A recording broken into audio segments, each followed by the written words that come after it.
We have breaking news out of Israel-Hamas war. 3 Israeli hostages have been found dead. Actually, they were actually shot dead by Israeli troops. This incredible tragedy is just so heartbreaking on every level. It's unclear at this point exactly how these hostages were out in the open. But here's what we do know so far. According to Israeli sources, uh, some of the Israeli Defense Forces were on conducting combat operations in the northern part of the Gaza Strip in Gaza City, one of the suburbs, when they came across these 3 men whom they identified as hostile, and they shot and killed them. When they went and found the bodies, especially the apparently the hostage that has the red hair was immediately recognized by the soldiers, and they realized they'd made a mistake. And then they came and brought the bodies back. At this point, the Israeli Defense Forces and their government sources are not saying how the hostages got out, how they were in the open, what were the circumstances of the shooting. They haven't announced any of that yet. That's all to come. And right now, of course, they're just talking about how heartbroken they are for the family members who you can only imagine are just in anguish right now. I mean, they've been fearing that they could be killed by Hamas.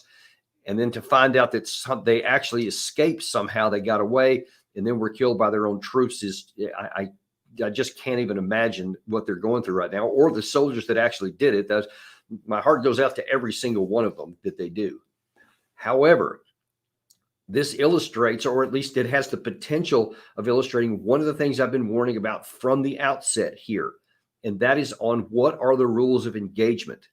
One of the things we have identified even earlier today when I was on a couple of news shows is what is the Israeli Defense Forces telling their soldiers to identify threat from non-threat? How do you identify the Hamas fighter from just an Arab man, from just a Palestinian person who's in the combat zone, because it's so full of civilians? If you don't have very distinguished and clarified rules of engagement, so that you have to have what we in the U.S. Army in those circumstances that I saw during my combat deployments there, they had to have what we call PID, positive identification of a target. If you couldn't absolutely say, yes, this was a hostile target and it was shooting at me, or it's 100% sure it's the bad guy, you can't take it out. Now, that makes the operations a lot more difficult. It makes it, you have to be very distinguished where you're going on there. Sometimes you can't tell, and you have to hold fire. That means it's going to take longer to get operations done. Your military will take higher risk and probably higher casualties. Those are all true. But doing so is the right thing to do morally, and even on a practical level, that keeps the number of people who are against you down, because I can assure you, if the rules of engagement are really very loose, if it turns out that the reason why these soldiers shot them is because they saw men in the combat zone and their rules of engagement allow them to shoot anyone. If they see a man of military age, that they have the ability, they have the freedom to shoot. That is at least plausible based on what we know happened. Now, we won't know for sure until it does, but what we do know for sure is that the rules of engagement are clearly very liberal, even in the way they drop the bombs. As we talked about on a previous deep dive episode, information has just come out recently that the IDF is using the majority, or not a majority, but a large percentage of dumb bombs, of unguided weapons. And the only reason you use those is because you want to destroy an area, because they're not precise. So you can't say that they're targeted information.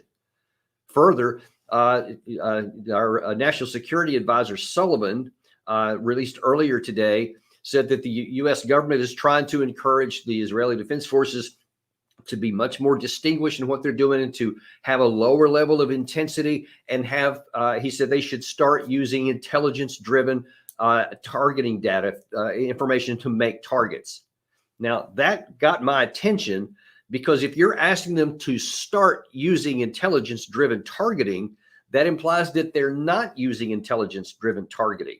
What that means is that if they suspect something to be a target, they'll attack it and destroy it, whether it is or not, whether there's innocent people inside or not, whether it's Hamas or who knows.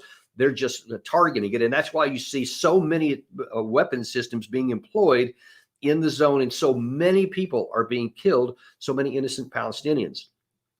Now, look, the truth of it is, there's many in Israel that aren't really concerned about this. They don't care because of the heinous nature of the Hamas attacks against them on 10/7. Many of them are just turning a blind eye to this, and some of them, according to polls, are actually think that the level of violence is perfectly fine. They're okay with it. But this is not good for their long-term security, because as I keep saying to anyone who will listen, you've got to be distinguished in going after the people who deserve to be attacked, the Hamas terrorists, and not just anyone who's Palestinian in the combat zone. They can't get out. That, you know, you can have those maps and say move to this area to that, but there's nowhere to go. And even when they go to those places, they're still getting bombed. Every time you kill someone who's innocent, their family members who may have not even liked Hamas are now going to join the resistance against the Israelis. Why would they not? You can see why there would be a lot of pressure for the surviving family members to actually retaliate against the people who killed their family members. It's a natural human inclination. If we want to prevent that, if we want to reduce that, if Israel wants to reduce that, to give them a better chance for peace long term after the war against Hamas is over, for them to have a chance to coexist with the Palestinian people, they've got to care about the Palestinian lives. And we'll see what happens after this. When the information comes out and we find more information out about how this mistake was made, this could provide the impetus to where Israel will have to start using a more restrictive and targeted rules of engagement, so that they don't kill any unintended targets. They don't kill any innocent people. They definitely don't kill any more hostages that may come out. But if they don't change course, these kinds of accidents are going to happen, or they're simply going to continue to kill innocent people.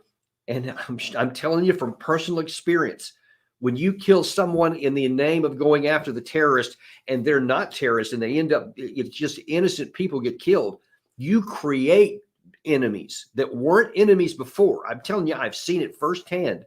There was a particular Taliban mid-level leader that we captured during the time I was there, and I talked to the interrogator, and he told me that it was really stark that when he asked the man, why did you join the Taliban? And he said he just turned on him in anger. And he said, I hated the Taliban. I never wanted to be part of the Taliban, but you made me, because you killed 3 of my family members when you were going after Al-Qaeda, when you're going after the Taliban in our area. He said, that's the only time we did. And that's just one personal experience that I had. But I assure you, there were thousands of other ones. And that's been magnified significantly more here because of the concentration of the people and the significant level of bombing going on here. So this is a terrible situation. And again, forget about everything else, but I grieve with all of the people that are involved in this, and especially the family members of the survivors. I just can't even imagine. And we just pray that God grant peace into this situation of such unimaginable pain. But if Israel wants to avoid any future pain like this, they're going to have to do better on the battlefield, no matter how hard it is, because taking the quick, easy way out almost never produces good results. And I think that's what you're seeing right here. Thank you for joining and tuning into us today. We're going to continue to follow this breaking situation. It's going to be evolving, and I'm sure as more information comes out, we'll be right here to give you the so what and to give you a deeper dive on what really matters for you to know. Thanks. We'll remain unintimidated and uncompromised so that you get the information you need. We'll see you next time on Deep Dive.